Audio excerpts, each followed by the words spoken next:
ലക്ഷ്യബോധമില്ലാത്ത സകല പുരുഷന്മാരോടും ഉമ്മമാരോടും ഞാൻ പറയുന്നു, സകല ഉമ്മമാരും പെൺകുട്ടികൾക്ക് സപ്പോർട്ടാണ് ഈ വിഷയത്തിൽ.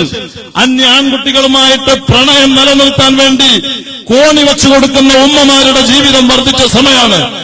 അതുകൊണ്ട് ഉമ്മമാരെ, വ്യഭിചാരം വളരെ നിന്ദ്യമാണ് കേട്ടോ, വളരെ മലീമസമാണ് കേട്ടോ.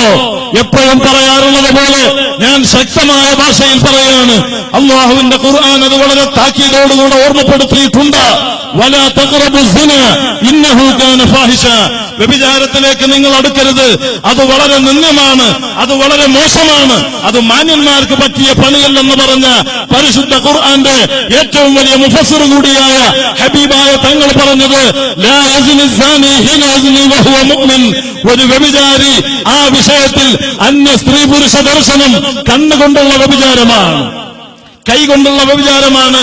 അന്യ സ്ത്രീ പുരുഷ സ്പർശനം, പിടുത്തം, കൽബുകൊണ്ട് ചിന്ത, കാലുകൊണ്ട് നടത്തം, കാതുകൊണ്ട് കേൾവി. ഇങ്ങനെ ഈമാനില്ലാത്തവന്റെ അമൽ മഖ്ബൂലാകുമോ? ഈമാനില്ലാത്തവന്റെ അമൽ സ്വീകാര്യമാണോ? ഈമാനില്ലാത്തവൻ അല്ലാഹു കബൂലാക്കുമോ? ഇത് ഉപ്പാപ്പ റസൂലുള്ളാഹിന്റെ ദീന. ഇത് നീ പ്രണയം നടിച്ചിട്ട് ഈ ദീനിനെ നീ കളങ്കപ്പെടുത്തിയാൽ നിന്നെ പിടിക്കുന്നൊരു സമയമുണ്ട്.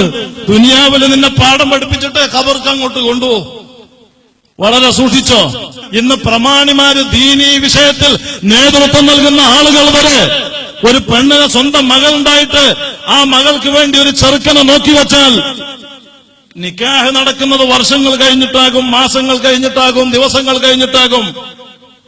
ഹലാലാകുന്നത് ഈ ഹലാലിന്റെ ബന്ധം വരുന്നതിന്റെ മുമ്പ് തന്നെ ഇവന്റെ മൊബൈൽ സ്വീകരിക്കാനും അവനുമായി സർക്കിറ്റ് അടിക്കാനും അനുവാദം കൊടുക്കുന്ന ഇസ്ലാമിന്റെ പേരിൽ പ്രവർത്തിക്കുന്ന എത്ര പ്രമാണിമാരുണ്ട്. അള്ളാഹു നിന്നെ വെറുതെ വിടൂല. ഇന്ന് മൊബൈല് കൊടുത്തിട്ടാ ഇന്നത്തെ ചടങ്ങ് നടക്കൽ. മൈലാഞ്ചി കല്യാണം എന്ന പേരിൽ, കല്യാണത്തിന്റെ പേരിൽ എന്തൊക്കെ പേക്കൂത്തുകളാണ് സമൂഹത്തിൽ നടന്നുകൊണ്ടിരിക്കുന്നത്. ഇപ്പൊ കാസർഗോഡുള്ള ഒരു പ്രത്യേക കല്യാണമാണത്രേ മഞ്ഞ കല്യാണം. എവിടെ നിന്ന് കിട്ടിയതാണോ നിനക്കിത്?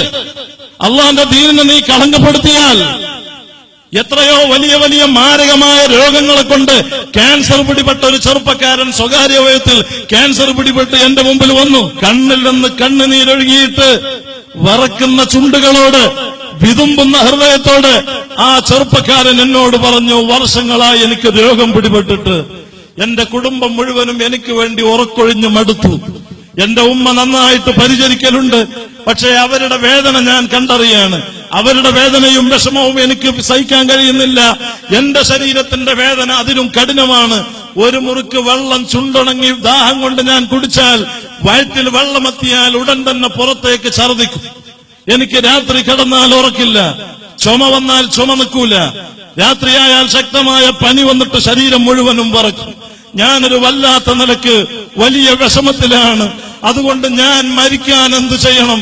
എനിക്ക് ഈമാനോടെ മരിക്കാൻ ദ്വാരക്കണമെന്ന് കരഞ്ഞു പറഞ്ഞ ചെറുപ്പക്കാരന്റെ അവസ്ഥ സാധുവായി എനിക്കറിയാൻ പറ്റുമെങ്കിൽ ഇതുപോലെ ആയിരങ്ങളുടെ വേദനിക്കുന്ന വിഷയങ്ങൾ ഉൾക്കൊണ്ടുകൊണ്ട് ഞാൻ പറയാണ്, ഓ മുസ്ലിം ചെറുപ്പക്കാരെ, ചെറുപ്പക്കാരികളെ, നിങ്ങൾക്ക് അള്ളാഹു ശരീരത്തിന് കുറച്ച് ആഫിയത്ത് തന്നപ്പോ, സമ്പത്തിന് കുറച്ച് ബറക്കത്ത് തന്നപ്പോ നീ അള്ളാഹനെ മറന്നിട്ട്, ഹബീബായ തങ്ങളെ മറന്നിട്ട് ഈ ദീനിനെ കളങ്കപ്പെടുത്താൻ നോക്കുകയാണോ? ആ ദീനിനെ നിന്റെ മകളെ കൊണ്ടോ നിന്റെ മകനെ കൊണ്ടോ നിന്നെ കൊണ്ടോ നീ വ്യഭിചാര വിഷയം, നീ ഹറാമിന്റെ സ്നേഹം, നീ വാട്സപ്പിന്റെ ദുരുപയോഗം, നീ ചാറ്റിങ്ങിന്റെ ദുരുപയോഗം നടത്തിയിട്ട് ഈ ദീന് കൊണ്ട് നീ കളിച്ചാൽ ആഖിറത്തെ കുറിച്ച് നീ ചിന്തിക്കണം. ഖബറിനെ കുറിച്ച് നിനക്ക് ബോധം വേണം. അല്ലാഹ് സഹായത്തിന് ചുമതലപ്പെടുത്തിയ നേതാവ് റഹ്മത്തുൽ ലിൽ ആലമീൻ സയ്യിദുനാ മുഹമ്മദുർ റസൂലുള്ളാഹി, ആ നേതാവുമായിട്ട് ബന്ധം സ്ഥാപിക്കാൻ, സ്നേഹം നിലനിർത്താൻ, ആ നേതാവിനെ കൊണ്ട് ദുനിയാവും ആഖിറവും രക്ഷപ്പെടാൻ ഈ പരിശുദ്ധമായ സ്വലാത്ത് മജ്‌ലിസിൽ എത്തിപ്പെട്ട സകല മുസ്ലിം സഹോദര സഹോദരിമാരോട് ഞാൻ പറയുന്നു, നിങ്ങൾ ഹറാമിന്റെ ബന്ധം സ്റ്റോപ്പ് ചെയ്യണം. ഒരു പുതിയ ആശയത്തിലും പെടണ്ട, ഒരു സിനയുടെ ബന്ധത്തിലും, ഒരു പട്ടുറുമാലും വേണ്ട, ഒരു മാപ്പിളപ്പാട്ടും വേണ്ട, ഒരു സിനിമയും വേണ്ട, ഒരു സീരിയലും വേണ്ട, ഒരു ബ്ലൂ ഫിലിമും വേണ്ട.